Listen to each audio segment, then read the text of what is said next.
He was the one that took responsibility for training the children in the church. Many of our faces say, be like say, don't flog us very well. Right?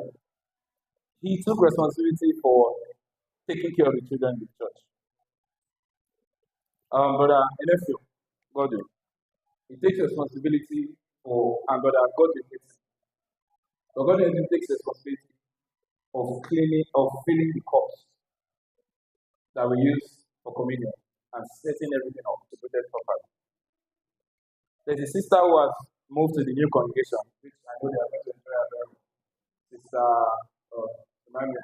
Sister Ari Kokon.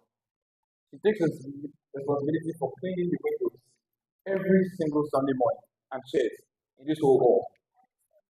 Ari Sunday. And she does it without fail every Sunday. But Joseph Udo, quite recently, has taken responsibility of making sure the baptistry is clean and filled with water every Sunday morning, so that when somebody wants to be baptized, it is ready and there to be.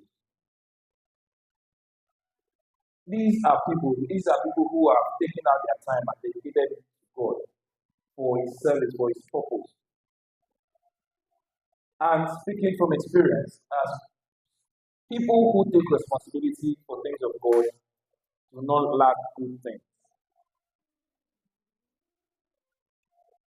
They do not lack good things, right? God always takes responsibility for their care. God always takes responsibility for their care. Now, in our jobs and our businesses, in our health, we are responsible. In our studies, for our environment, our surroundings, and in our finances, we are responsible. All right? Nobody is going to come and do these things for you. But about, like I said earlier before, I think 2 Sundays, one of the Mondays where we had our discussion. But Abari has something he usually posts every week. It says, nobody is coming to save you. In Nigeria, we live in a country where complaining is the order of the day. For those of us who have Twitter, that are not like me, that decided to stay away.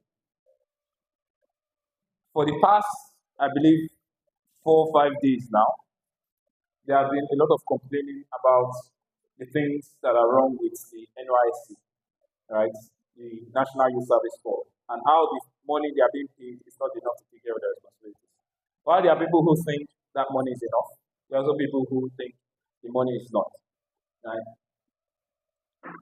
And in the entirety of the arguments, I've not been able to count. I've only been able to count one person, and because I know the person personally, and he shares the same view as I do. Very few people ever propose a solution. They just complain.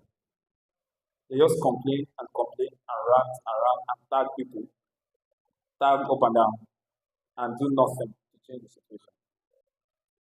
Now, unless you take responsibility for the things around you, for your finances, or of your finances, nothing will change. Now, the third principle is to give generously, to give your time, to give your attention, your knowledge, your skills. Who do we give to? We give to God. Who else do we give to? The needy, those who need it. Now, not just the poor, but the needy. Because there are some people who need your time at some point in time. They are not poor, but they need your time at that moment. There are people who need your attention at that moment.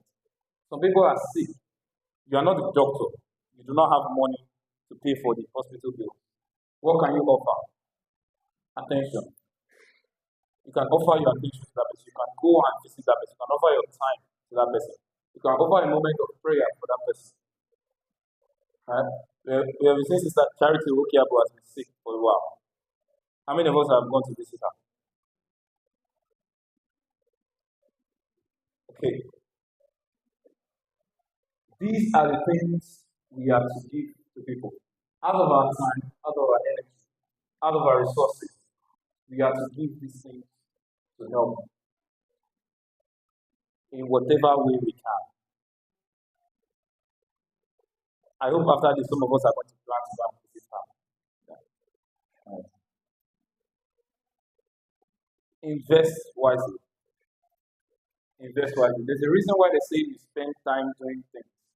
The same way you spend time, you spend money. And the same way you spend money, and the same way you invest money, you can invest your time. What are the things you spend your time doing? What are the things you invest your time doing? Right? And what are some of the things that you should instead be investing your time doing? One of the most important things you can invest your time and resources to is planning. Planning for the future.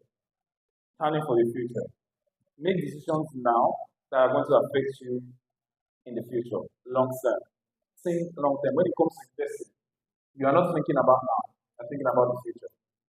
When it comes to church growth, what are we doing to make sure that 10 years from now, the church stands out? 10 years from now, the church can be a worthy organization or institution in the world where people see happy.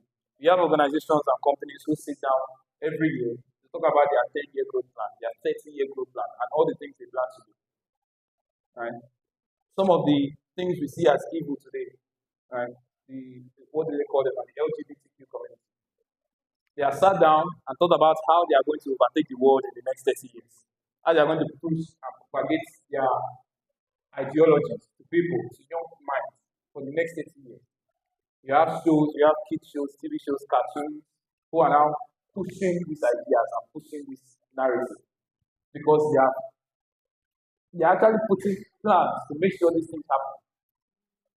And the way the world works is that if you plan and you execute and you keep on doing it, whatever you want will come to pass. It shows the way the world works. The world that God has put us in, the earth that God made, that is how it works. Whether what you are planning is good or bad, the rain will fall on your plans and the things that you are planning. If you are not doing it correctly, are putting in so much time and effort, why not the church? Why not us as Christians?